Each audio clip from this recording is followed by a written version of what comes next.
And now bringing you that hard, hitting fight analysis, submitting you into paralysis. Josh Thompson head kicking leg to dome, and Big John McCarthy saying let's get it on. Well, hello and welcome to the Weighing In Podcast. We got all kinds of things to talk about. We've got a lot of fan questions, and we got to kind of answer some of the things that people are yelling at my man Josh Thompson about from our live on Tuesday, because people are a little upset. Boy, you can just rile them up. Just stir the pot, baby. Stir the pot. I love it. John, it's hilarious. Like, there's people that didn't even watch the show, but they were already commenting that Josh like this, John said that, but they hadn't watched the show yet. You can tell because by the time because there's timestamps on when people comment. Yeah, and the show had only been out for like I think some portions of it the show had just dropped, and it hadn't even like fully uploaded yet, and people were commenting, how did you get to 47 minutes into it when it's only been out for like 4? That's what I was like, what are you talking about? Anyways, and then there was some people in there going like, oh, I read the comments, I'm not going to even watch, I don't want to support this. Look, just the bottom line is, like, and John and I talked about this a little bit afterwards, and then also this morning, is there 100% of the blame. I think people misunderstood me. 100% of the blame goes on Raja. Okay. But if I say 1% goes on promoter, I guess maybe I need to reword it. There's also blame. 100% can go on Raja, but there's also blame with people that are involved in terms of, like, they could have done a better job. Sure. They could have done a better job. It's their promotion. They could have done a better job. Look, Raja I've never met the guy. I don't know him. I'm not biased towards him at all. I have nothing to say other than the fact, like, he totally fucked up. Like, he fucked up and fucked. Like, it's not even close. I don't know him at all. So I'm not here to say that, like, oh, he should be okay. No, he's not. He's going to go to jail for a long time. And people are saying, well, he's not even arrested yet. They're gathering all the information. I don't think they're gathering all the information to make sure that they have a nice case. He's not getting out, no matter. Let me make this as clear as I can. You have two different kinds of arrest. Mm-hmm. Okay, you have arrest by the police as far as they either see a crime in progress and make an arrest, or they go to a location where there is a suspect, there's witnesses, there is probable cause that this crime occurred, they arrest the person based upon that. Okay. Then you have ones like this, where you have an incident occur, and then there is the police come in based upon a complaint. They take a report. That report then goes to a detective. That detective then starts to investigate this whole thing. And when he believes that he has enough cause to make a detention or an arrest based upon the information that he has, and that he can then present this to the district attorney within a certain amount of time, because they can only hold the person, if it's Raja Jackson or anybody, they can only hold them for so many hours before they have to release them, unless the district attorney says, yes, we're going to file this. And that's what you're going to see happen. Eventually there will be an arrest. There's countless hours of video footage they're sifting through. Yeah, and I'm sure they know they have enough for arrest, but they want to make sure that they have enough to where he's not getting out on bail. He's not getting out nothing. They're going to slam dunk their case as much as they can, because all that information is out there right now. Yeah. And so I guess, I don't know, there must have been some sort of miscommunication on our show on Tuesday, because I was not taking responsibility off of Raja, but I'm saying there's more blame to go around than just one you're person. saying there's people that did not react the way they should have reacted. There's people that were not in place when they should have been in place, based upon just the situation of what you had, but they didn't expect it. And some of them are not prepared for it. That's true as well. Like, John, like, you can have 100% blame. And when I say 99.5% or 90% goes to him and 10% goes to the promoter, people blew up. And I'm like, okay, I'm just trying to get you to 100%. But I'm just trying to get you to 100%, which I shouldn't have. I should have just said 100% goes to him. But then also, there's also some more blame over here of another 20, 30% or 50%. I was trying to get it to equal 100 for all you people. But guess what? It doesn't matter. There's enough. There's all the blame goes on Raja. There's more blame to go around. There is more. I mean, like, you have people that could have stepped in and done more to help him. to help Psycho Stu. There's the promoters also to blame on this. He could have done a better job of making sure he was sitting more cage side, just all these other things. Josh, it's as simple as this: is what would the promoter be doing right now if his one wrestler, Doug, I guess was his name, did not finally jump in that ring and grab a hold of Raja and at least engage with him to get him off and to keep him away?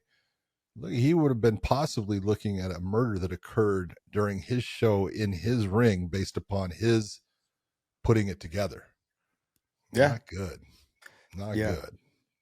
You might have a better answer to this with the commissions. A promoter puts on a fight. Okay. If anything happens inside that cage, their promoter's license gets looked at extensively in terms of injuries and dangers.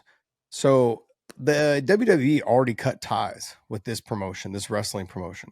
So they're done with them. That's kind of like, I wouldn't say they're commissioned, but that's kind of like, hey, we're helping you, your wrestlers get.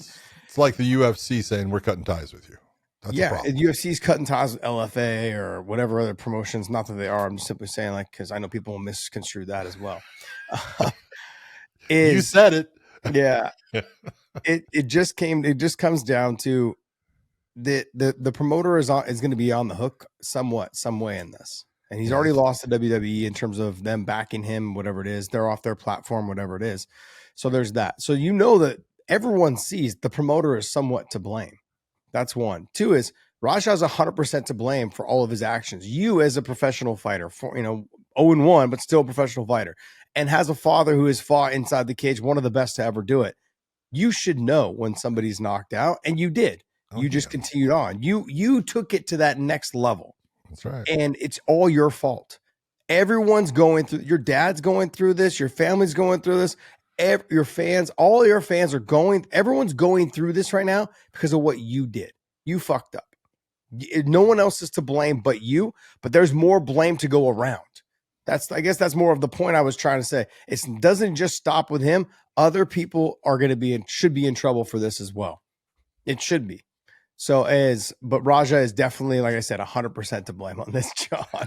Like I know someone's going to read this or watch the first, 10 minutes of this and go, man, Josh fucked it up again. Josh he was all backpedaling. No, it doesn't just stop at one person. There's more to go around. There's more to go around for everyone. There is. I look at it like if I know that all the blame will, if you're a friend is drinking and you didn't say anything about give me the keys, and then that person gets in an accident, like you're to blame too. Inside you should be blamed. Yeah, you have a party and you allow people that are intoxicated to drive away. Mm-hmm. You're kind of to blame. You're gonna end up, there's gonna be consequences coming your way. Although it is completely on that person, absolutely, that put themselves behind the wheel. You knew they were drunk, man. Stop them. Yeah. The whole situation, it sucks. And it sucks, like I said before, I feel horrible for Quinn as a dad. You as a dad, luckily your kids are young right now. Mm-hmm. You have more control of them. But, as they get older, you relinquish more and more of that control, and you're putting it on them to make the right decisions. And trust me, there's going to come a time when they're not going to make the right decision. How stupid a fucking decision do they make? Mm-hmm. That's really what you're waiting for. And sometimes you look and you go, okay, that was stupid. Thank God it wasn't a big deal, but this was a big deal. Oh, a huge deal. Huge, and I think everyone's concern is, with Quinn, like he's not going to see his son for a long time and he may never see his son again. You never know what's going to happen to Quinn between now and the time that, his son is able to get out of jail. And that's the worst feeling as a father or as a parent, period. So it's very upsetting. But like I said, it's 100% on Raja. I'm not taking any blame off of him at all whatsoever. But there's more blame to go around. There's so many other things that contributed to this. Yeah. And so there is more blame to go around, not just to one. Yeah. But let's go ahead and jump into some fan questions. Wanted to touch that up a little bit. So just touch it up a little bit. You see what 0.5 will get you? This is Oh, your I whole. know, This right? is your whole half point system. This is why I said they won't use it. Oh man. All right, look, let's go with our first fan question. Is Austin DeSanto. He's want to know, who do you want to see Aaron Pico fight next? Wow, that's a good question. If I was going to put Aaron Pico against someone,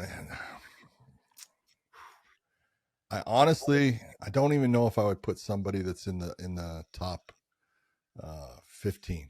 I really don't. At this point, I might be looking and saying, I think I'm going to go with somebody that's, oh my God.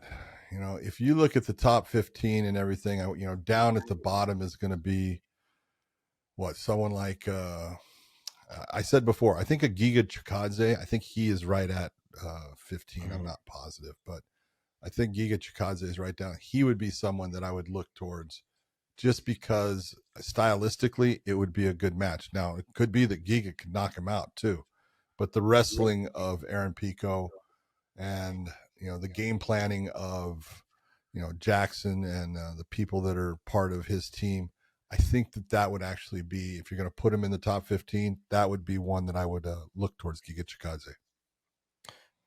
I said Steve Garcia. Okay. I, That's a little much for me because of his ability to stand up and wrestle the way he does, and he's a violent individual. I love him. I think he's really good, but I think you got to have that hole right now. Get him back on track and get some of that confidence back. I look at it. Steve Garcia though doesn't do anything that's like extremely special. He's good all the way around. He's well rounded. His stand up is good, but it's not great. Doesn't have one crunch knockout power. Yeah. But he's got decent takedown defense. He's got those kind of things. Okay. Giga is really good on the feet. Yes. And takedown defense is suspect. Yeah. Grappling is suspect. So all those things, yeah, sure, Aaron can come out and get the win. I think it probably there's just more. I went back to this whole thing with Evloev, and I look at Steve Garcia like an Evloev. He's not as dangerous as a Giga Chikadze, Steve. Like there's danger in there, that there's, like the spinning back elbow, the kicks that come from weird angles, all of those things, the little question mark kicks, the spinning kicks. Those are all things that I think until Aaron gets a little bit more high level, I guess you could say, experience, those are the things that scare me. So it's those are the type of people that scare me with him. Yeah, when you think about, and I just look at it this way, it's kind of like the Carlos Condit thing. I look at Carlos and, Carlos was not the greatest grappler. He wasn't the greatest stand-up guy. But the one thing he was, man, he was a mean dog. And I think Steve Garcia has got that same attitude. That's, the one thing that I see out of him. It's like, yeah, you're an ornery mother. You are tough to handle. And so I just look at it and I go, man, I want, not that Giga's not a tough person, but I've seen him where he gets frustrated and starts to have problems based upon the way someone's fighting him.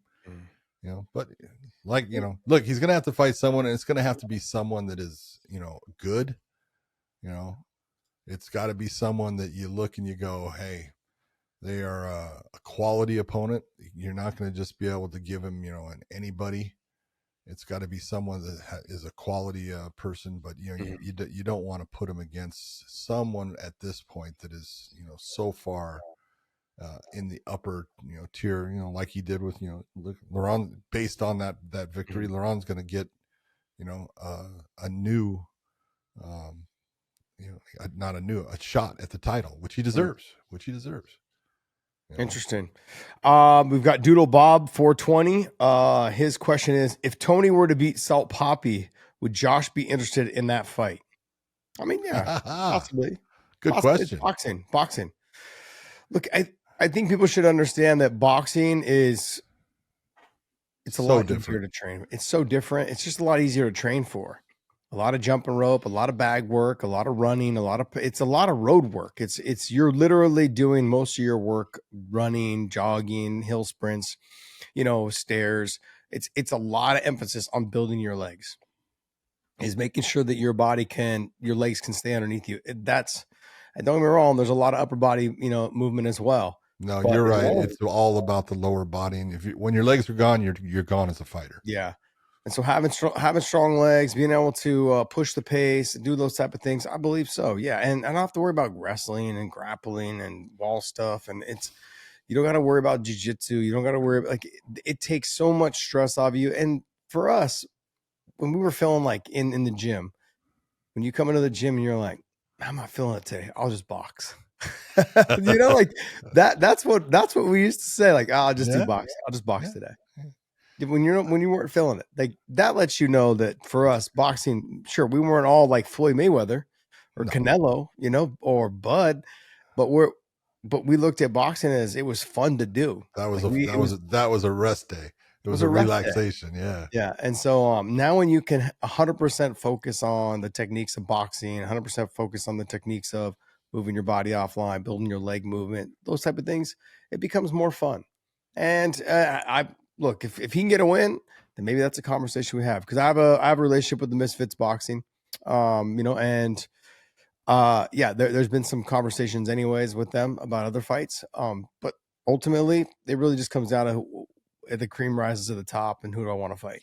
So, and if we can get the pay right. So that's a tough business right now. Trying to get the pay where you want. I didn't think you did this for money. I'm so shocked. Oh, John. Oh. All right. I don't know how to say this person's name. It's Wadesola. Talk about Bryan Battles' weight miss last weekend. We've talked about that in nauseum. To be honest, I hope he comes back. We talked a little bit about it not last night, but on the Tuesday night show. Hoping that he's able to make it back to the UFC. It really comes down to him. And what his inner demons on how he can handle, the weight cuts, how he handles himself outside the cage, outside of in the UFC and venturing off into other promotions. Can he make the weight consistently, whether the UFC brings him back? He's got to figure out himself first, I think, is what the UFC is looking at. Like, whatever you're dealing with emotionally or whatever you're dealing with inside, you got to get that figured out. Because if you want to be a professional athlete, and you got to prove it. You got to prove it by, like John likes to say, is, making weight, fighting hard, and showing up on time. Those are the three things you've got to do. And so you've got to prove it every single time you show up to the UFC. It's a professional organization. And they're literally on ESPN with the NFL and Major League Baseball and all these other world-class sports. You got to prove it. And if you can't make weight, then you're not proving it. And it's also part of the problem is, people don't understand this, but when you have a show and you have this lineup from the preliminaries, first fight to the main event, everything is done off of a production schedule. And that production schedule is timed out. They give time to everything, and they have to adjust as the fights go. Mm-hmm. But that schedule is, that's their platform. That's their game plan for this show. And as soon as you now make it to where there's no fight, everything gets adjusted again. And other people are now having to redo work that they've done based upon you not doing your job.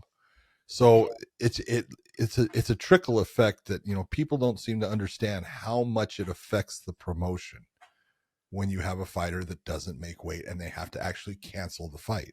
That's why, they'll go into, catch weights, and they'll try to get, the guy who did make weight, hey, will you take the fight? Sometimes they'll give him extra money based upon how much it is and everything.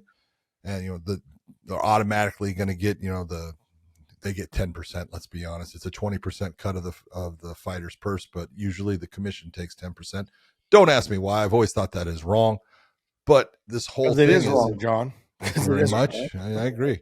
But it's the trickle effect, and it affects so many parts of that promotion and that whole, game plan for that show. It's not something that they take lightly, and you can't. And every fighter needs to see, and eventually someone is the person that's going to be made an example of. Mm-hmm. And in this situation, I know, look, Bryan Battle won the tough show. They didn't expect him to win that. He comes and he wins it. He's come out and, he's won just about every one of his fights. And he's done it by being super aggressive and being fun to watch. Josh, we have talked about, I love watching Bryan Battle fight. I love him on the mic. I think he's a personality that's fun. I think he fights his ass off. I like everything about him. And I think let him get a couple of fights under his belt where he makes weight and he proves that, hey, I've got my shit together. You will see him back in the UFC. I agree. Cappy 069. Why was the spike on the head by Bilal versus Leon Edwards legal? Edwards wasn't attempting a submission. What you're looking for is rotation. All right. When we look at spiking is specifically one type of thing, and that is the control. You're in control of your opponent. You take and you purposely just take their head, put it straight down, and drive them down into the canvas. Anytime that you have rotation involved with the throw, there's any type of arc or rotational movement, meaning that, you're seeing this like a suplex. It's got an arc to it. Okay. All these different throws have these arcs. Those arcs make it to where if that person's head hits the canvas, it is a legal throw. It is not a spike. A spike is like if, you shoot a double leg on me and it's you're tired, obviously, because you've been fighting and having to move my fat ass. And so you kind of, come in and it's bad. I grab you by the waist and I pick you up and put your feet straight up in the air. So now your feet are straight up in the air and you're straight down. And while I control your body, I drive you straight down. That is spiking in MMA. Other than that, the person can hit their head on the canvas as long as there's an arc or like a power bomb. The power bomb, you see them swing them out and bring them up. There's rotation, there's an arc. It's legal. Yeah, would you consider the spike that Bob Sapp did to Nogueira? Absolutely illegal. In the unified rules, that's what you're looking for. Okay. For those of you guys want to reference that, go ahead and take a look at it. You can probably find it on YouTube or you can find it in the archives of the UFC Fight. We call it a pile driver. Yeah, or exactly. A tombstone. If you want to go with a tombstone, it's the tombstone. Take a look at that. Okay, G3 Orisnock. Big John, how hard is it? And how many times have you caught yourself as a referee watching a fight instead of being the ref? No, it's one of the things that I always tried to, and when I taught people and everything, I always say this little tiny quote of, hey, be in the moment. And that's when you step inside of that cage, everything should be about that fight. All the bullshit of whatever's happening in your life, girlfriend problems, wife problems, business problems, money problems, it all goes out. You cannot be thinking about any of those things. You are all about what occurs in this fight. So this is why I tell people all the time, look, being a referee is, people say, oh, it's the best seat in the house. No, it's really not, because you're not watching the fight like a fan. You're watching the fight as a referee, which means that most of the time, if I'm watching and I have, Josh Thompson against Gil Melendez, any of the three fights, I'm watching both fighters because they're both doing well at times. They're both gaining advantage at times while the other ones. And so you'll be switching back and forth between watching, specific fighters. Then you'll have ones where I'll use the one you just used, Tony Ferguson against Josh Thompson. And in that one, I'm not even looking at Tony Ferguson. I'm looking at Josh Thompson the whole time. It doesn't matter anything unless all of a sudden Josh pulls off something that, changes that. You go to that second round, I don't even look in Tony Ferguson's direction as far as, do I have to keep, I want to make sure that I'm there at the right moment if it arrives to protect Josh in this situation. So you're never watching the fight. It's not like people think. You're not watching the fight like a fan. You're watching it as the referee, which means that specifically you are targeting one fighter over the other throughout certain sections of the fight. You're not watching it as it molds together. You're kind of watching it separated based upon who is damaged, who is hurt, who is having problems. That's the one you start to watch. Come on, John. You were a fan at one point in there. Absolutely. Might have been like, you're like, damn, I wish I was just sitting watching this so I could enjoy it more. Oh, dude, you know, it's so funny because you have those that you sit there and you go, damn, I wish I was doing that fight. That's a great fucking fight. You know, I'm going to say your fight against, you know, Gil Melendez, the second one, especially. I mean, I was sitting there watching that fight. I think it was Josh Rosenthal was the referee of it. Mm-hmm. And I'm sitting there, you know, I had Fedor, I think it was Fedor versus Fabricio Verdum was the main event. I had that one. Of course I want to do that fight. But I'm watching yours like, God damn, I wish I was fucking doing this fight. It's so fucking good. But I'm so glad I'm not because I just get to sit here and watch it. Yeah. And so you fight with both. I'm serious. It's just the way it is. There's ones that you look at and you go, you know, I loved, you know, the Robbie Lawler versus Rory McDonald, you know, number 2. It was fantastic. And there was a lot for me to do that people, you know, didn't understand, but a lot going on. And I'm glad I did it. But I sure would have loved to sit back and watch it while it was going on. It's just the way, you know, fights are. Yeah. Yeah, I mean, you've done some great fights. Oh, I've been so fucking lucky. Fights. Austin DeSanto, do you think Mark Goddard was too involved in the DDP versus Hamzat fight? And was Herb Dean too involved in the Aljo versus Ortega fight? Start with DDP and Hamzat. You know, stand-ups, I think, is what they're talking about. They're absolutely talking about stand-ups. And when you say too involved, there comes a point, you know, and it's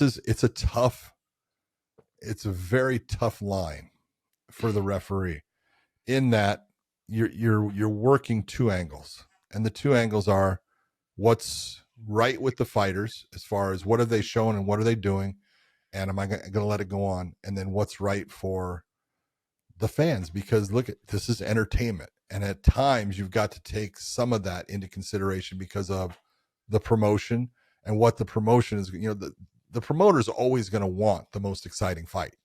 The promoter's not going to always get the most exciting fight. That's just the way it is. But you can take a look and say, okay, I have the DDP versus Khamzat, and you know, the first round you look and you go, Mark Goddard did a great job. He had a guy that's, you know, he didn't panic, and this is based upon experience. He has a guy that's getting hit, you know, multiple times with, you know, shots, and people will sit there and go, well, it's not damaging. And I'll agree, it's not, but it sure is the fuck annoying, and it fucking getting hit in the face, even with those little ones, adds up to a frustration level and a fucking a diminishing of your spirit. Mm-hmm. That it has an effect.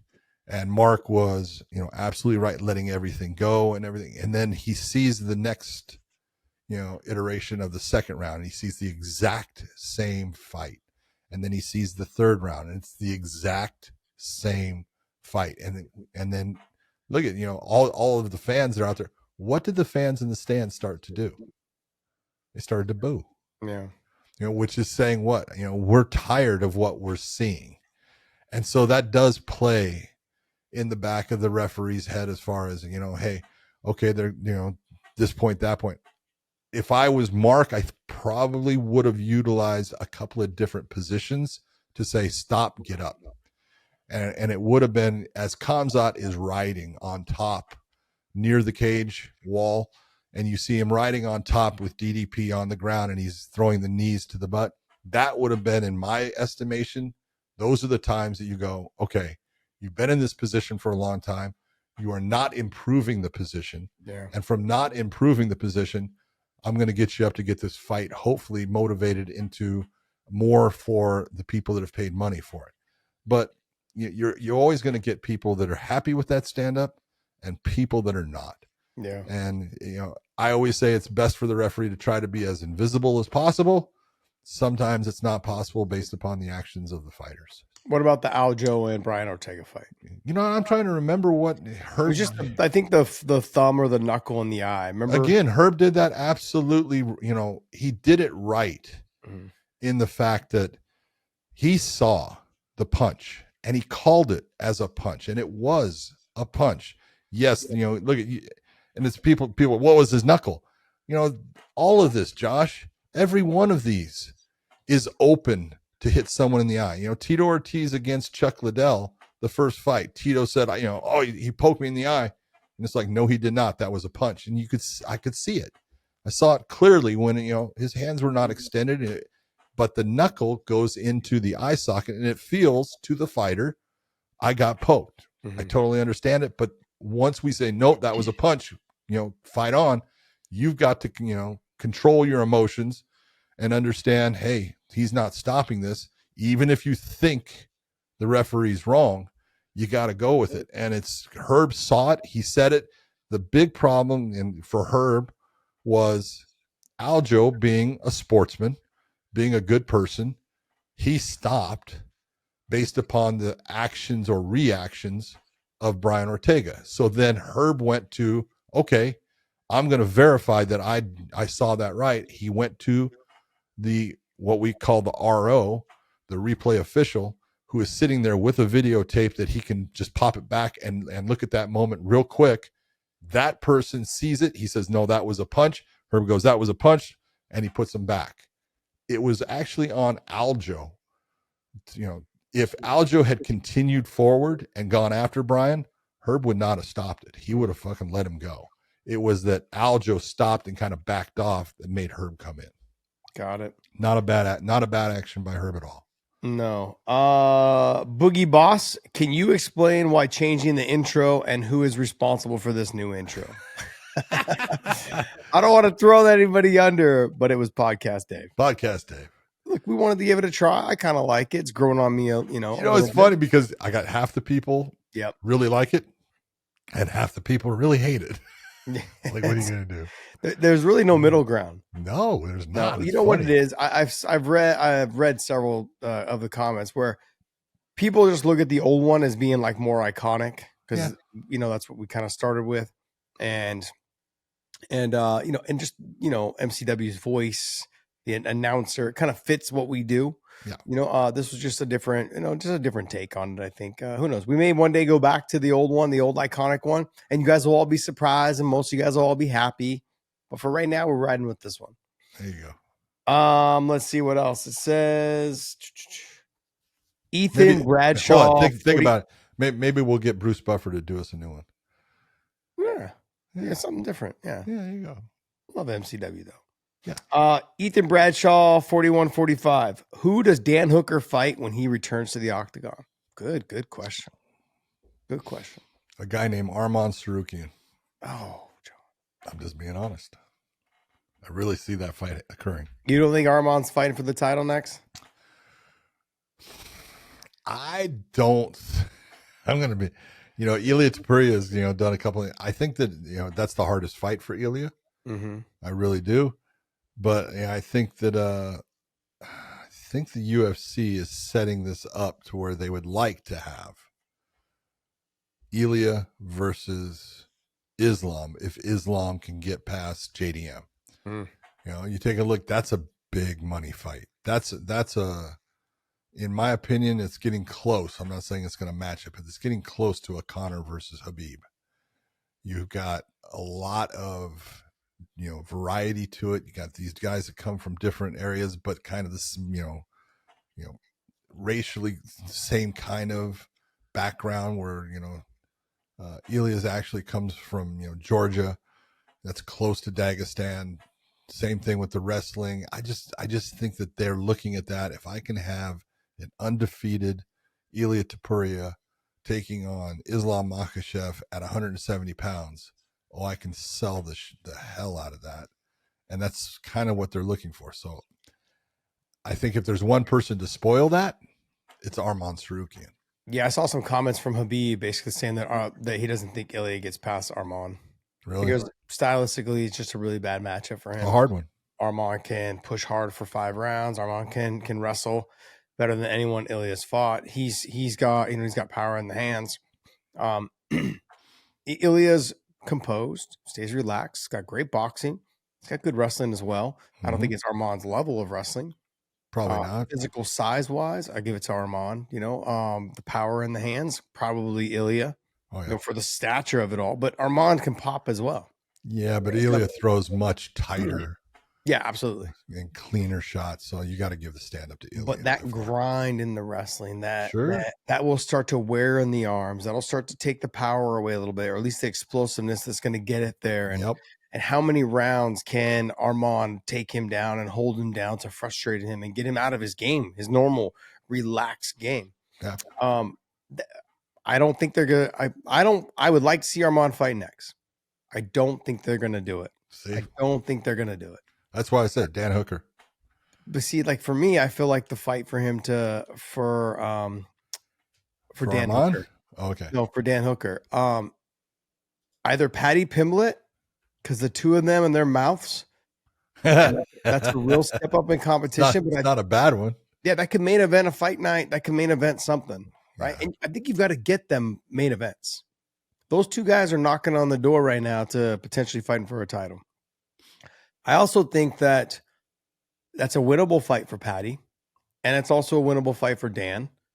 But stylistically, if Dan does win, you can have Dan and Ilya also fight, and that will be a fun fight. Dan will stand with Ilya Topuria. There's no doubt about it. He's not trying to take him down. He will stand with Ilya. Yeah. If Paddy wins, you've got yourself a Conor / Habib style fight. The guy who just does this, who's very likable but marketable. You know, Paddy's great on the mic, man. He does some good stuff. Just the way he talks, the Scouser talk is just the accent. Yeah, the accent sells it for me. That's so awesome. They've had bad blood for a while. He's called him a midget. He's called him all these things, right? So it makes for a fun fight. I think that fight does really good numbers. I think it does probably the biggest fight outside of him and Islam. And I saw a thing with Chael. Can't believe I'm repeating what Chael said. Oh my God. Where he basically said he thinks that the Paddy and the Ilya fight is bigger than the Islam and the Ilya fight. I don't agree with that. I don't know about that. I can see where he's going with it. Paddy's got a ton of followers, and people really love him. Look, he's been working out over at Extreme Couture. They love him. They love him. Yeah. You know, if Paddy was to beat, like, what if they put Paddy and Justin Gaethje? That's exactly, I was looking at either you could put Justin can fit in there with anyone, but it's a matter of who does Justin want to fight, because Justin has said, look, I'm not going to fight, just to fight.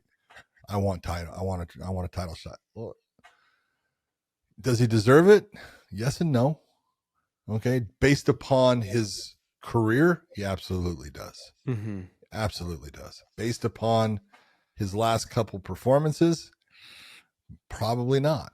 You got to be honest. He got a nice win against Fiziev again, which is, not easy to do. I'm not saying it is, but that was one that he had already gotten a win. But his, fight before that was the big loss. So it's a matter of, there's other guys there. You can look at, Sarukian has got a much better win streak going right now. I know they have Islam at number 1 in the rankings. It's like, he's not a 155 anymore. Yeah. So it should be Sarukian's number 1. Gaethje would be moving to somewhere like 3rd. But I mean, you take a look and Justin Gaethje fits in there. I would love to see Justin Gaethje against Dan Hooker. I would love to see Justin Gaethje against Arman Sarukian. Mm-hmm. I don't, I think that Justin Gaethje against Paddy Pimblett would be fun as hell. So any of those 3 are great, but does Justin want it? Yeah, the Justin and Armand fight doesn't interest me at all. Yeah. For some reason, I know that Armand's going to be wrestling and shooting. Yeah. And Justin on the ground. I know he's got big punching power. I know we've seen Justin. We've seen Justin multiple times. I just don't think Justin shouldn't take that fight. I can understand why he wouldn't take it. Because if you're trying to get to that title, you want to try to finally win that title. Ilya and Justin's great. Paddy and Justin makes for a fun fight because we haven't seen Paddy fight someone of that level. Yep. The Michael Chandler fight, Michael's washed. He's older. He's getting, he's done. So you're in that position where, okay, Paddy, we got to give him someone who's still kind of right there. Give him Justin Gaethje or you give him Dan. Dan's making another run. Dan thinks number 4 or 5 right now. So it's up there.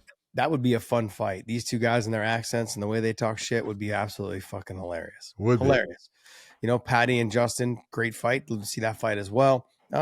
and then you've got Justin and Ilya. That's another fight to make. And then Dan Hooker versus Ilya, Dan Hooker versus Justin, Dan Hooker All of versus them. Patty. Yeah. Dan's just one of those guys where we know he's not wrestling. He's going to stand. He's going to trade. He's going to bang it out. He can fight any of the three, and I'd be okay with it. I'm going to still say one of my favorite fights of all time was Dan Hooker against Dustin Poirier. Absolutely. Unbelievable fight. Absolutely. What a great fight.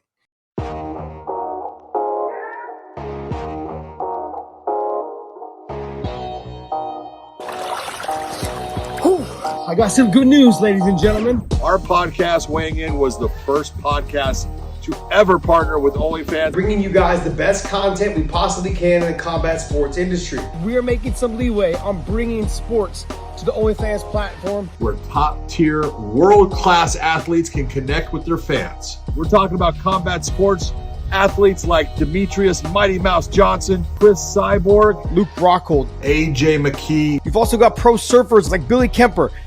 Some chilling news. I want you to head on over to the Weighing In OnlyFans channel. More connection with our fans on our OnlyFans channel. Only available on OnlyFans.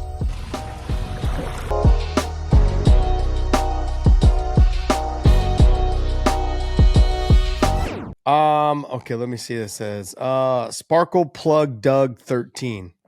Hold it. What? Sparkle Plug Doug? Yeah, little sus there. I don't know what he's doing with sparkles, and the plug just scares the shit out of me. Serious question for Josh. I watched your fight with Nate Diaz the other day. By the way, great job. So I see you had a Justin Bieber style hairdo going on that, and you kept flopping the hair to the side.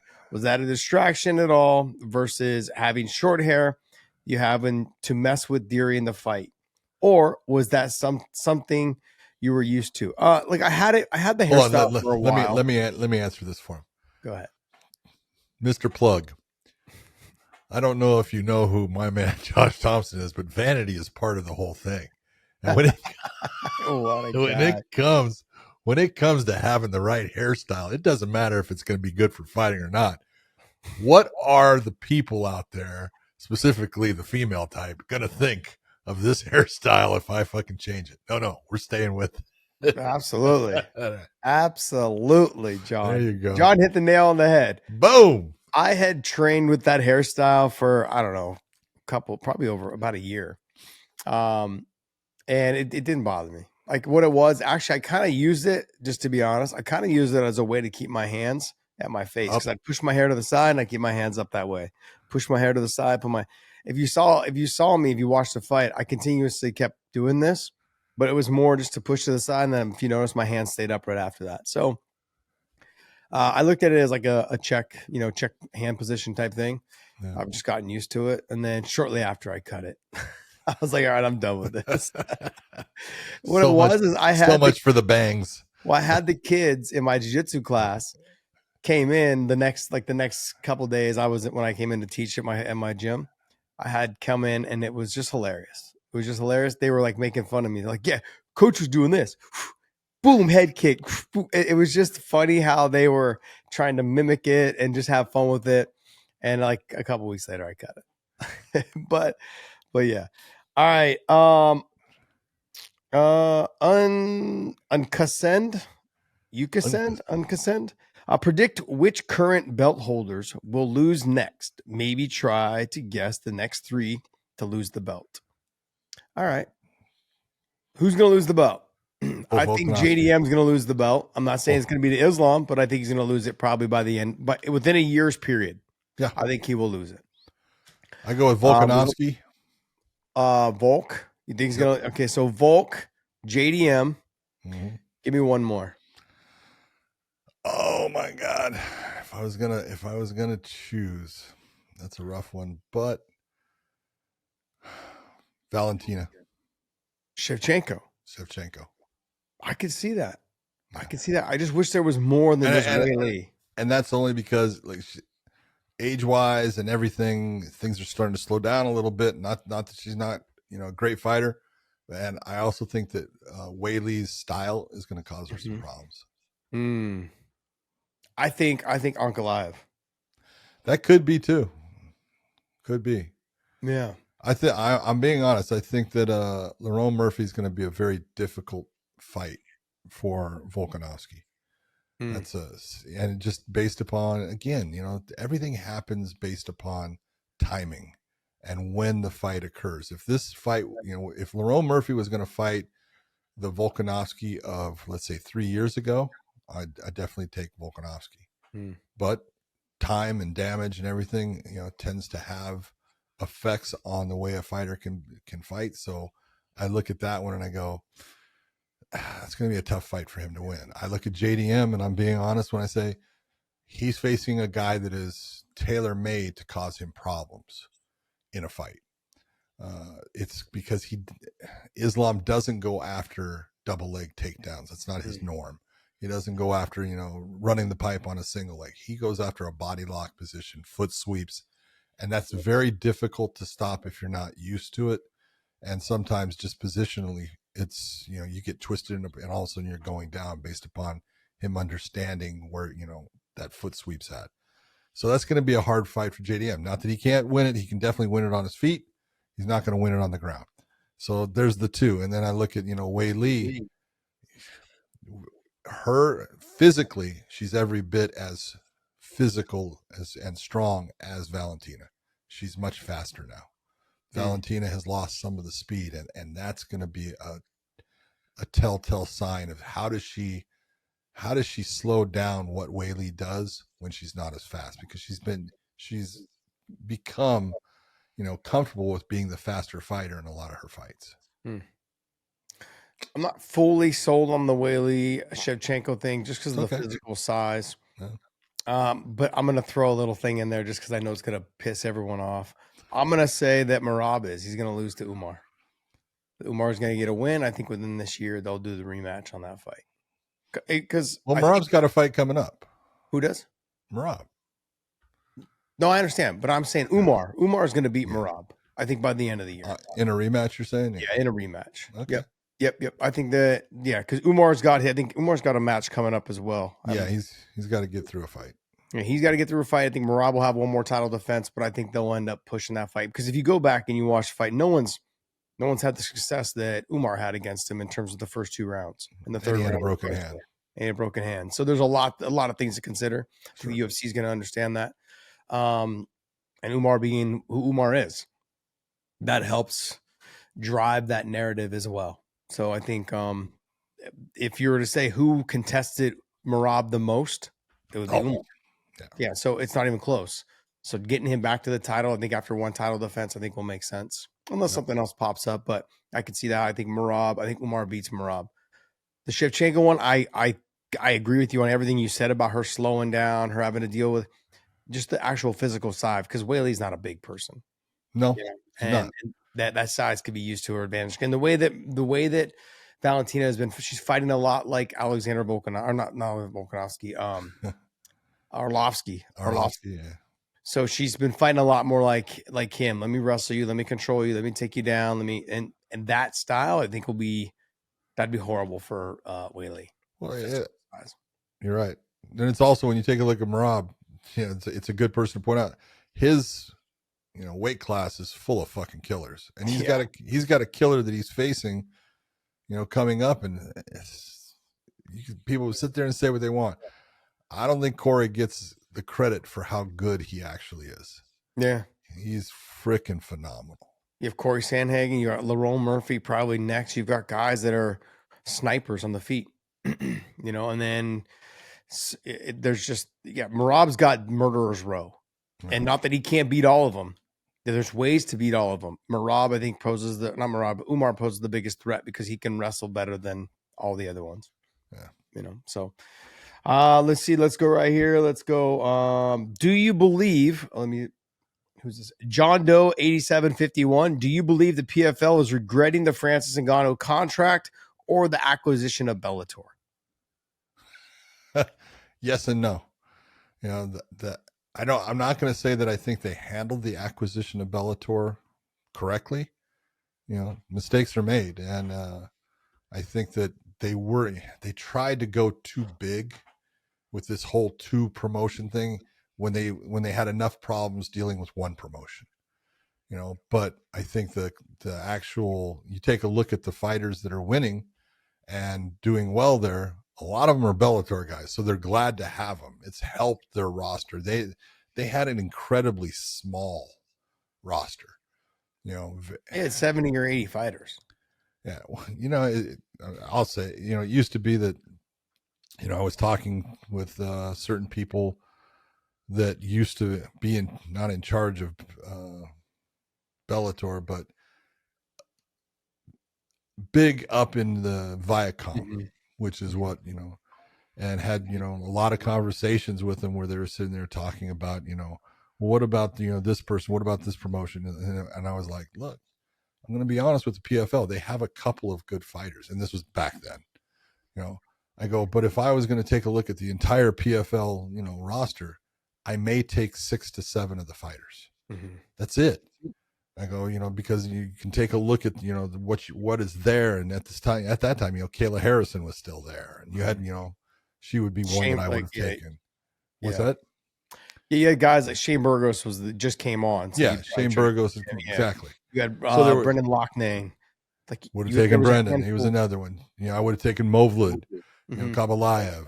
Yeah. And so there was guys there, but there wasn't that much. Now you take a look, they have a talented roster. They really do. They've got a lot of talent there. Have they given away some of the talent? They've given away some of the talent, but you can only hold on to people for so long. So they've also, and I'll give them credit, they've done a good job as far as helping with homegrown talent. When you look at someone like a Thad Gene, Thad was someone they brought in based upon, a certain, I'm not going to say the person's name, but a certain person, saying, hey, you need to use this person, use this guy. He's going to be good. He's up and coming. He's got people behind him. The fans like him. So they, put him in, he wins. Put him in again, he wins. And that homegrown talent, that's what helps make you as a promotion. But you've got to also have the ones that you can bring in. And the Bellator, acquisition, although it caused them problems as far as understanding how to manage all that, it absolutely has made them a much better promotion. Yeah, no doubt. You skirted over the Francis Ngannou talk. Oh, I'm sorry. Are you regretting that? I think so. Yeah, especially when you take a look at how much they gave him, what they gave him, and what they have received in return. Now they got a lot of news clippings from, the acquisition of Francis.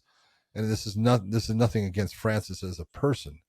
Francis is a great human being, just a wonderful guy to be around.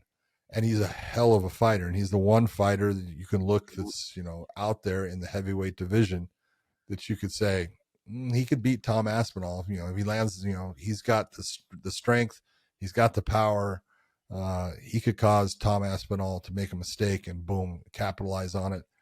So could he beat Tom? Possibly. Could he beat John? Possibly.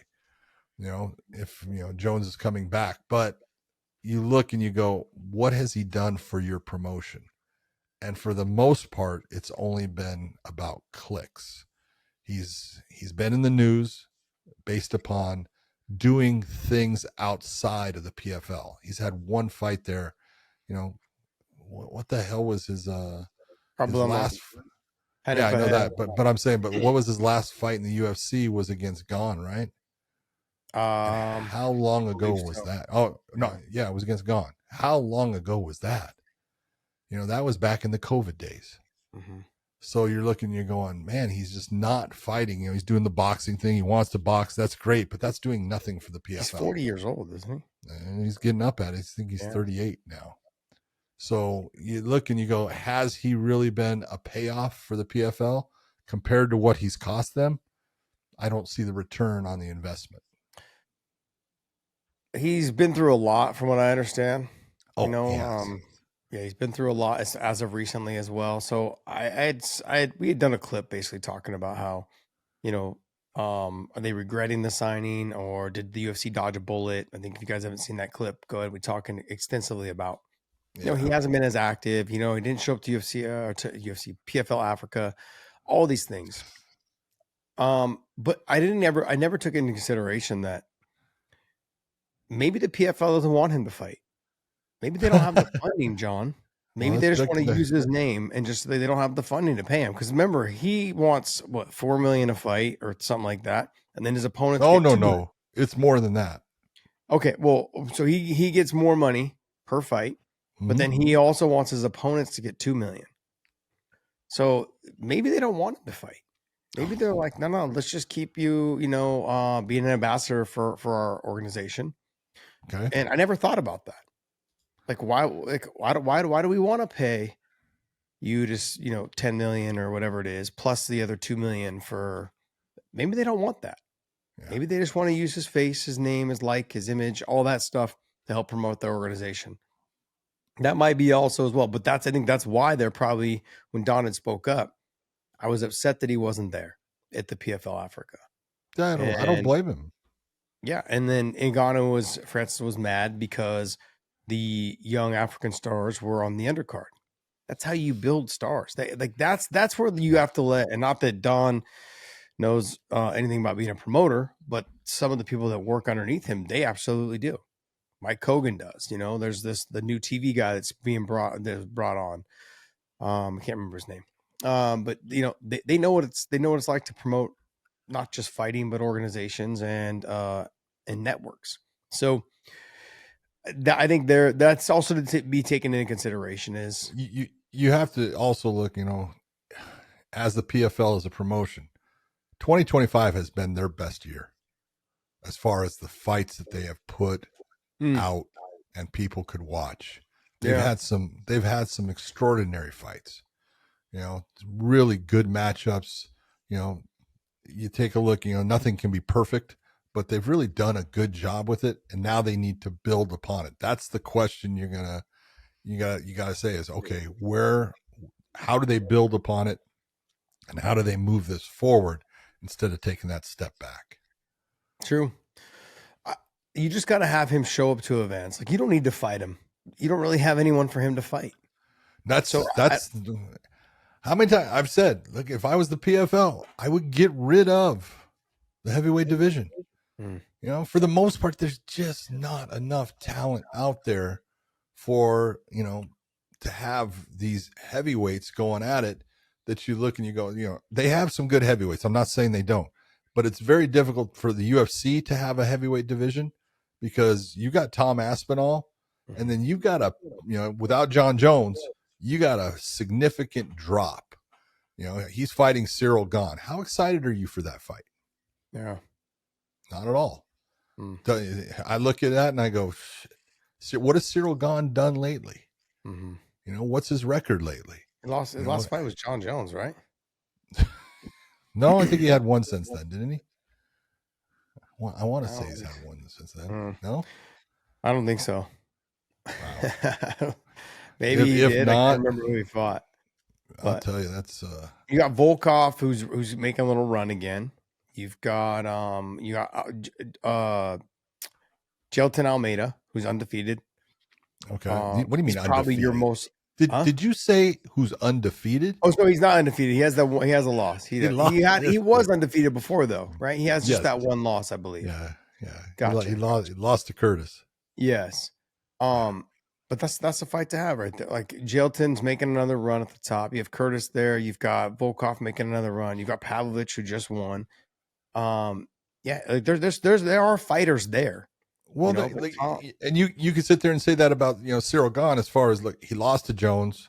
That was a title fight. He did come back and he beat Sergey Spivak. That's true. Which was a good, it was a good performance by him. Then he goes against Volkov and he didn't win that fight. You could go back and take a look. It was a split, and even Dana came and went to Volkov and said, "Hey, man, you won the fight." And so he got the win, but John, the fact that I don't remember those two fights after he fought John Jones, that should tell you everything about the heavyweight division. That's the problem. That's what I'm saying. Yeah, it is the problem. There's just not that much there. All right, John, from Meat Rocket 6979, do you think now that Chimaev has the title? Meat Rocket. I don't even want to think about why he came up with that name. He's actually quite a bit in our comments, basically sticking up for me mainly. But he's in there actually. Oh, he must be a meat rocket. He's awesome, man. I love him. I love it. Do you think that Chimaev now that Chimaev has a title, he'll play it safe every fight, Bilal style, just to hold on to that title? Bilal didn't play it safe to hold on to his title. He lost his title, his first title defense, because he didn't play it safe at all. Thank you very much. He fought another man's fight. He did exactly what people said he wouldn't do and what the UFC would want him to do, and that's stand up and fight with a guy that's a stand-up fighter. You know, so did Bilal play it safe? Fuck no. No. I look and say, you know, is Khamzat's going to always stick with his best skills, and his best here you have we call it a MO, you know, modus operandi. This is your normal pattern of activity. And so what's his normal pattern of activity? He takes people down within the first 20 seconds. You know, he took DDP down within the first 5 seconds. He has got a fucking clear set pattern that he uses in his fights. And the first thing is he's going to shoot from across the cage, and he covers distance very well. And he's going to try to take you down. That's not going to change. That's who he is. You know, the only time you could really sit there and say that he didn't do that was against Gerald Strebrand. Why? Gerald Strebrand. What the fuck did you get? Gerald Strebrand? I just watched the whole thing on Strebrand and everything. And so, I'm sorry, Gerald Meerschaert. You know, dude, that one just popped out like, pump. That Gerald. Is so old. Was it Gerald? It was. I was watching. I saw you, and I was like, "Oh, look at how young you were." Yeah. Then I looked at me and said, "Shit, look at how young I was." But Gerald Meerschaert was the only guy that he really didn't do that, and he went out and knocked him out within 15, 16 seconds. So you look and you go, he's got a normal pattern. It's not going to change because that's what has put him where he's at. That's who he is as a fighter. You know, if you don't like it, that's okay, but you got to say he's effective with it. Yeah, he's not going to change what he does. No. He's going to wrestle, and when he gets tired, he'll be forced to stand. But I think because he was so dominant against DDP, like he made it look so easy. You know, Gilbert Burns gave him bigger fits. It was more difficult. So no, I don't think he changes anything. I think he just continues to do what he does. If he can't get takedowns, then he'll be forced to stand. And they'll be checking his chin. Excuse me. Meat Rocket 6979. Hopefully that answers your question. Can anyone, let's see, user PV2DE3DE4Q. Why would you do that to us? Why? Can anyone realistically beat Khamzat right now? Now that's he's proven to be able to fight for 25 minutes. RDR in theory would give him the fits, or possibly eventually Bo Nickel, in my opinion. Okay. Bo Nickel's a ways off from that. So let's just let's put it out there. But absolutely, every fighter, and this is exactly what you were just talking about, every fighter has someone that creates problems for them. And that's we talking about. Look, stylistically, that's a tough matchup for him. You know, who is it that gave Khamzat the biggest problem? It was Gilbert Burns. Gilbert Burns gave him fits as far as he was comfortable being on the ground with him. He was able to nullify a lot of what Khamzat does. And then when it got back to the feet, he had the power that Khamzat had to respect the stand-up of Gilbert Burns. And Gilbert was, you know, absolutely successful in a lot of the things that he did in that fight. He gave Khamzat a hell of a fight.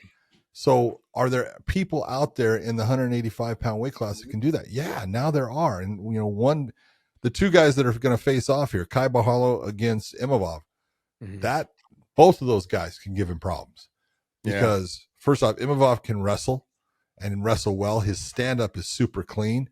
And if you're looking at Kai Bahalo, his stand-up is absolutely at a place where it's going to give Khamzat some problems, and his ability to be like Gilbert Burns on the ground, if the fight goes there, and nullify a lot of what Khamzat does, it's there. So there's two guys right there that can give Hamzat a lot of problems. Then you bring in RDR. Does Hamzat want to go to the ground with him? Because he is going to be in a position where someone matches up absolutely with everything that he can do on the ground.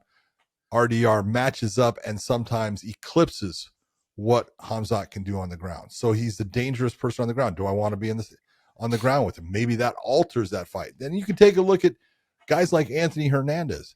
I know people don't give Fluffy enough credit. Yeah. Fluffy's the kind of guy, as far as his ability to be in the stand-up and cause problems, because he throws from funky angles and he's good. He's tough. He's my big Nick Diaz, and then his ground game is so good.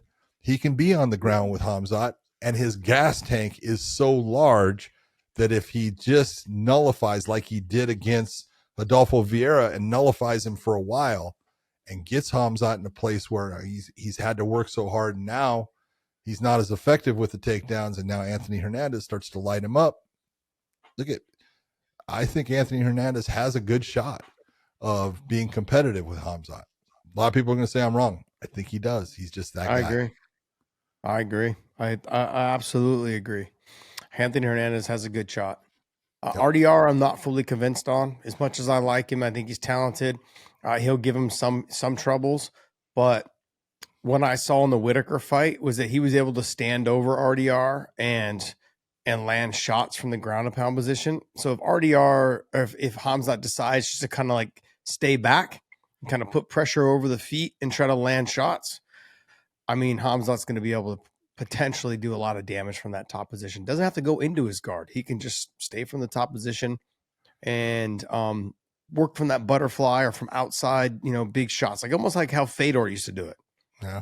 He would kind of stand over you and land big shots, loopy shots around, and then he'd throw your legs to the side, land big shots, and then come back up. But you also got to think about the fact that RDR is very good with his knees up the middle. Mm-hmm. Hamzat comes up the middle a lot. Yeah, he also shoots pretty low, though, John. He does. Absolutely. RDR You're totally being right. 6'4", somewhere in there, 6'4", 6'5". He's a 6'4". big, tall, long. But in that clinch, if he can fight jockey for position, I mean, he can do some knees to the body as well in that clinch area there. Yep. It does make for a fight that we can have discussions about. There's a lot of ways that we can take RDR, but I got to be honest, John, I saw a big enough sample size against DDP. DDP had no answer. And DDP makes every fight extremely difficult for his opponents. It wasn't difficult at all for Hamzat. So if he can, I think the 185-pound weight class is perfect for him.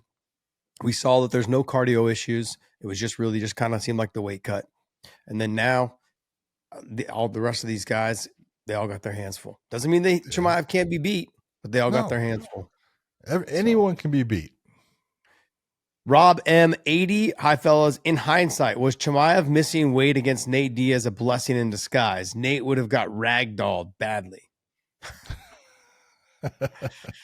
It would have been nasty. It would have been really bad. I look at that fight, and if I was going to be honest about the way I thought it was going to be when it happened, well, before it did not happen. I thought that Hamzat would end up taking. Nate's not a good defensive wrestler. He ends up going down. He would have been taken down, and I really think that Hamzat would have ended up opening up cuts, and that's how the fight would have ended. It would have been where Nate, he's working at looking for a submission. I don't think he would have found it, and I do think that Hamzat would have, in the end, opened up a lot of that scar tissue that Nate has. And eventually they would have stopped it off of that. So, was it a good thing for Nate? Yeah, I think so. He got Tony Ferguson instead, and that worked out well for him, and sent him off on a win and stuff. And that's what he was looking for, and kind of like it. Yeah, the only chance that I gave Nate was catching Hamzat in some sort of guillotine because he's got such long arms, catching him in that front, rear naked or the guillotine or something along those lines. That's the only chance I gave him. I didn't give him any other chance. He's not physically strong. He's not fast. He's not explosive. Yeah. It's just he's got a really good guillotine. It's it gets put on quick. I mean, ask a kid in New Orleans that went face down, ass up, trying to fight him in the street, right? Like that's I've grappled Nate and I've fought Nate, both of them, and his guillotine is nasty. It's nasty. It gets put on quick and it gets tight quick, and he's got long arms to go. He's got a good triangle off the ground. He sets his triangle up well. He's quick with it. It's a little slow. He does. He locks it up well as far as his legs are so long that he catches it, and he catches it quick. There's pressure right away. So, but in that situation, John, like, hey, you can get caught in that. But then you take a look at Chimaev. He's physically like strong enough to pick him up and power bomb him. I agree. It could have been very nasty. So, but I understand what you're saying. Whether you're an Olympic athlete, professional hockey player, MMA world champion, or just an active kid, LMNT helps anyone stay hydrated. Each stick pack delivers a meaningful dose of electrolytes free of sugar, artificial colors, or other dodgy ingredients. Get your free sample pack with any LMNT drink mix purchase through link in bio. Also try the new LMNT Sparkling, a bold 16-ounce can with sparkling electrolyte water. Roll, train, ride, or play, but stay hydrated and stay salty.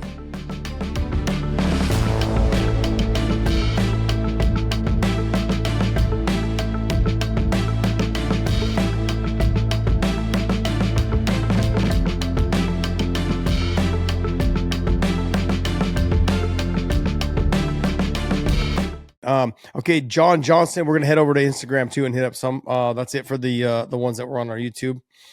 Let's go, John or Jay Johnson 417. If John versus Tom at UFC, who do you got? Seems like John has been around longer than John McCarthy.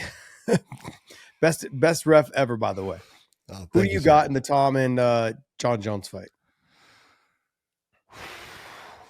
Really, it depends on when it occurs. The longer John goes with not fighting and getting older, the more I lean towards Tom. But I'm going to be honest. I know guys, like Michael Bisping and them all say, Tom's guy, he'll beat John. That's nice to say. No one's done it. Yeah. And to sit there and to say that, automatically Tom is, he's faster. I think he is faster than John. Okay. Which says a lot as far as, giving John a problem. He's big, which is something that tends to give John problems. But if there's one thing I'll give John Jones, first off, he is a high IQ fighter. He prepares very well for a specific style of fighter. And, like you said before, I think, John was kind of waiting for Tom to have a fight that went past the second round so he could get a good sample size of where Tom makes mistakes and where he can take advantage of those things. So really it depends on, does John get that? He could get enough information off of all the fights, but usually when someone's doing so well, it's more difficult to find those things. It's always when you see them have a problem and you see how they respond in the problem that you can sit there and say, I can take advantage of this. Let me work towards, this type of thing. If this fight was going to happen, tomorrow, next week, let's say White House. That's another year. Mm-hmm. That's a rough one. And like I said, as time goes by, I lean more and more towards Tom. But as right now, I'll take John. I'm taking Tom Aspinall. Okay. Even right now. Okay. Even right now. I think, it's a lot closer of a fight. But if we have it in a year, let's just say White House, because John Jones is saying, I'll come back for the White House. So that means he doesn't want to fight tomorrow. He wants to fight at the White House. Yeah. So let's be real. It's going to be a year. So if that fight is to come to fruition, I'm going to give it to Tom Aspinall. And so I might be picking Tom at that point, but it's a matter of, and this is, you take a look, you said, Francis is 38 years old. John's 30, what now? 38, somewhere in there. I thought Francis was older. No, Francis is 38. Okay. And you take a look and, at heavyweight, he can get away with it longer and stuff. And if there's one thing, there's no doubt in my mind, John can out wrestle Tom. All right. And if John gets on top of the UK doesn't even have wrestling. The fuck. If John gets on top of Tom, don't think that Tom Aspinall is just going to get away from him. He's not. He's going to end up taking a lot of shots. And John's ground and pound is way better than people give him credit for. His elbows are nasty. He damages people. And he just, he continually puts you in those bad situations and breaks you down. And so there's a reason why John Jones, has never lost a true fight in the cage. He's that good. Yeah, I look at a couple different reasons. I think John, like you said, if by the time let's just say it's at the White House, he gets to the White House, that's a year. That's a year from now. He hasn't fought in 6 months before that year, so it'd be almost a year and a half of him being inactive. Mm-hmm. Tom's going to have at least 2 fights between now and then, at least, which is good for him. Which is good for him. To more cage experience. More. I agree. Yeah. I think that being said, that Tom's going to be getting better, where John's going to be idling or getting, basically not as active, and just that ring speed. All of those things are things to consider. Yeah. I'm going to go with Tom Aspinall just based off of that alone. I'm not taking anything away from John Jones or what he's done throughout his career. I will say this, and I've said this a couple times. I really believe that he has never been the same fighter as soon as USADA came in. He was never the same. He slowed down drastically after USADA came into the picture. He started having matches where he was winning by 1 round. He started having, everything kind of started going to decision, John. And now that could have been a couple things. Could have been a lack of motivation. Could have been a lack of motivation. But it all seemed to be happening around that time USADA came into the picture. I understand what you're saying, and I agree with you in the fact that John showed, if I was ever going to say that John showed a weakness, it's the mental weakness that he showed by saying, I have to do this. Because he didn't. I'm just going to put it out there. In my opinion, John Jones had absolutely enough God-given talent and ability to do this without ever taking anything to help his performance. But up here, somehow there was a weakness that told him he did need to do it. And I think that's unfortunately it's affected his career in a lot of ways. People put asterisks or whatever you want to put by it. I'm not going to sit here and get into any of that. It's wrong, but I look at the guy now, and he's worked himself into being a heavyweight. I love the fact, and I know you're going to hate this fact, but I love the fact that he is, he's smart enough to realize that as a heavyweight, I'm not going to have the abs, and I'm not, because I need to put on this kind of weight. And so he got rid of the vanity towards how he looks and stuff, so he could perform at the right level. And so far as a heavyweight, he's performed. Yeah, he's dominated the two that he's had. The problem is, again, and eventually somewhere along the road, John's going to have the same, come to Jesus moment where he's going to say, I should have fought more. Yeah. Combat Sports Podcast. In MMA fight, what happens if a fighter steps on a referee or stumbles back and trips over a referee? Like, say the referee wasn't fast enough to move back and the fighter jumps back, or etc. And have you ever seen it happen? Yes, I've seen it happen. Fighter falls down. Tripped and fell in. Well, I've seen a lot of referees fall down. I've seen a lot of referees fall down, and I've seen fighters fall down based upon the referee, trying to back out of there and their foot getting caught as the fighter's going back. And normally, what are you going to do? Well, if you created the situation, a lot of people say, well, it's just part of the fight. No, if you created the situation, stop, put the person back to the position they were at, restart the fight. It's a quick, 2-second thing to do, because the fighter is going to be jumping right back up. But you don't want his opponent being able to come in and land a shot based upon you putting that fighter based upon your positioning, into that position where they could be attacked. So, it's it happens. You see referees go down all the time. There's very few that haven't, but it's a situation where you don't just let it continue on unless it can continue on without that opponent attacking the fighter. He's so far away or something, that he's unable to get to the fighter by the time the fighter's able to get themselves back up. Yeah. All right. Last one is Don Davis _ PFL over under on how long the PFL stays in business. Okay. I'm going to say this about, Don Davis.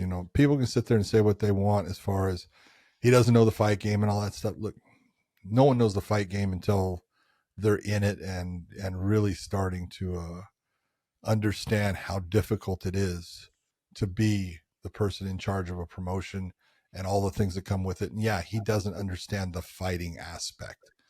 But if there's one thing I'll give Don Davis, that man's a businessman, and he's a absolute fantastic person as far as getting investors for his promotion. He is so good at raising money. I'm watching right now. It's funny because I actually kind of compared the two. I'm watching this thing on the old Dallas Cowboys when Jimmy Johnson was the coach there, and the whole thing that happened with the firing of Tom Landry, and to listen to Jerry Jones is very interesting as far as what the way that I perceived him as a person. And the way that, he comes off in this, as far as, he talks about, being able to, borrow money and how many times he was so upside down, in the borrowing of money. And that's Don Davis and stuff. But you got to take those chances and you got to do these things to be successful. And eventually everything worked for him. And, the squabble between, Jimmy Johnson and Jerry Jones as far as who gets credit for what. And those things. And I look at Don Davis very much like a Jerry Jones. Jerry Jones liked football, was part of football as a college athlete with Arkansas. He played on the same team as Jimmy Johnson. They won the NC2As the year that he was a senior. All these great things happened. And then he decides, I'm going to hire Jimmy Johnson as my coach. And you look and you go, he made a lot of mistakes, but he made a lot of really good things happen based upon taking chances, being able to raise money. And I'm going to say Don Davis is one of the best I've ever seen at raising capital for the PFL. Eventually that's got to come to an end. And so things have got to kind of turn as far as them receiving funds for their product. Right now with the UFC leaving ESPN, I think they have an absolute opportunity to make a deal with ESPN, because right now ESPN's not paying them for their product. And so can they get ESPN to give them some funding based upon, hey, we're going to provide this many fights, and when you sit there and you look at all the fights that they have that they can actually do because of doing this PFL MENA, PFL Africa, PFL Europe, and then the PFL here, they have enough fights that they can do that and, provide a product and a good product for ESPN. Are they going to be able to get that done? I don't know, but I will give Don Davis credit as a financier and an investment guy. He's done a phenomenal job of raising money. Yeah, what they did was they hired a guy named John Martin. So he's a former Turner and Time Warner executive. He's basically going to help them try to get either more money out of their TV network deal with ESPN, or he's going to take them to another network. He took over for Peter Murray. Yeah. So he's going to provide a different try to provide a different platform for them to separate them from the UFC. Now the UFC is leaving ESPN, but do they still want to be associated with ESPN based on the fact that it was kind of UFC's platform? So where can they go? Where can they go to, that will pay them as well? Who's going to provide them some sort of financial backing? Is I think what John Martin is there to do. Yeah. And he bring in some dollars along with some representation from wherever they get their money from, whether it's the Middle East, whether it's from Asia, whatever. But you got to think about this, Josh. When you look at ESPN, I kind of, I put it in the same text as CNN. And when I say, CNN doesn't get anyone to watch their shit as far as I'm going to turn on CNN, but they are on in, how many airports have you been in and you go to a restaurant or a bar inside to sit there and wait for your flight, but what's up on the screen? If you go into the lounge, what's up on the screen? CNN or ESPN if it's the bar. And so at least people, even people that normally wouldn't see the PFL, if it's on ESPN, they have a chance of seeing it and going, hey, what is that? And getting interested in what's going on. Well, what is that, the UFC? That's the first thing that's going to cross their mind. But when they realize it's not, hey, maybe you can pick up some people that, enjoy, watching your fighters and your promotion. I always look at ESPN as if you're going to be in sports, it's a great place to be. Yeah. I agree. I just think they need to find a way to get more money from ESPN for not a better production, but something to do with this whole lag in between fights, the pacing of their fights. It's gotten a little bit better. It's gotten better. Yeah, it's gotten a little bit better in this last year, in this last 8 months, Yeah, 2025 has been their best year. Yeah, absolutely. Absolutely. They figured out kind of the old tournament style was a joke. This tournament style is the best fighter moves on. That's what people want to see. Yep. It's easy to remember who won. And then, oh, look, when I see this fight again, it's going to be the guy that I saw who won. It's not going to be the guy who won the first one. Oh, wait, what happened to him? Oh, he won again, but he didn't have enough points, so he didn't advance. But the guy that he beat, he's in the tournament. Yeah. Doesn't make any sense. No. So if you're the casual fan, it's a lot harder to follow that way. And you're trying to, at this stage, the PFL is trying to gather casual fans. Absolutely. They are trying to get as many fans as they possibly can to watch. Sure. The PFL's got a good group of fighters. They can do a lot of great things. And they're, like you hit the nail on the head earlier in this Q&A, is you need to build homegrown athletes. Strikeforce did a great job of it. Bellator was starting to do it with Aaron Pico, AJ McKee, other fighters, right? They really try to build their own athletes. When you build your own athletes, then the comparisons come where they say, well, what happens if this guy fought this guy? Because they don't cross-reference them against anybody else. It wasn't like on the smaller show in LFA or RFA or wherever it was. They didn't Fury fights, whatever it is. You didn't see them fight or they didn't have interaction with them. So you're actually growing this person from your promotion all the way up. Aaron Pico had 0 fights and fought in Bellator. AJ McKee, I think, had 1 and it was in Bellator. Lucas Brennan. No, I think all of his. Or all of AJ's. He had an amateur fight that Scott Coker saw. Okay. But I think it was an amateur, so all of his. Yeah, Lucas Brennan. I think almost all of his fights were in Bellator. Yep. So there was, like, building those homegrown athletes is so important because now you can't compare them to anybody else because they've only fought in the one organization. It makes it easier for the hype to start. Hey, can this guy beat this guy? Can this guy? There's no other sample size outside of your promotion. It's very important. Think about guys that were built inside Strikeforce. Daniel Cormier, Luke Rockhold. I mean, I would say Tim Kennedy, like Yoel Romero. Like, these guys, sure, they were good athletes, good wrestlers, all these things, but they were built inside, the Strikeforce cage. Yep. Look, Gilbert Melendez had a good following. He fought in the Pride, the Dream tournament. He fought in Dream. Yeah. Okay, but then he came to Strikeforce. He had fought against those guys over there, but then he came to Strikeforce, and it was like, oh man, this guy's really good. Like, he wasn't homegrown, built in Strikeforce, but his career took off in Strikeforce. No, his star started to shine brighter because the WC had him first, then he went to Dream, and then he came to Strikeforce. Yeah, and then that relationship grew, and there was just fighters. Like, Nate Diaz had I think one of his first fights was in Strikeforce. Cain Velasquez, his first fight was in Strikeforce. Yeah. There's Cain a lot of fighters. Fights. What's that? Cain couldn't get fights. He couldn't get fights. It was so sad. All right, hey guys, hopefully this wraps it up, or this is going to wrap up our Q&A. I want to thank you guys so much, and hopefully we clarified the Raja Jackson situation. All the blame goes on Raja. I'm going to say it one last time so you guys aren't in the comments blowing me up, getting mad at me. All the blame goes on him. All of it. The lead up to it, the aftermath of it all goes on him. But there is some blame to be shared. Not shared, just given to other people. It's not shared with him. It's just there is blame to be given to other people outside of Raja. Look at that. I agree with you. Oh, man. And now I'm going to be in the comments too. The sun shines on the dog's ass every once in a while. All right, ladies and gentlemen, hope you guys enjoyed this show. And John, take us away, bud. Hey, for everyone out there, thank you for tuning in. I hope you have a fantastic weekend, and we will see you. And now bringing you that hard, hitting fight analysis, submitting you into paralysis. Josh Thompson head kicking leg to dome, and Big John McCarthy saying let's get it on.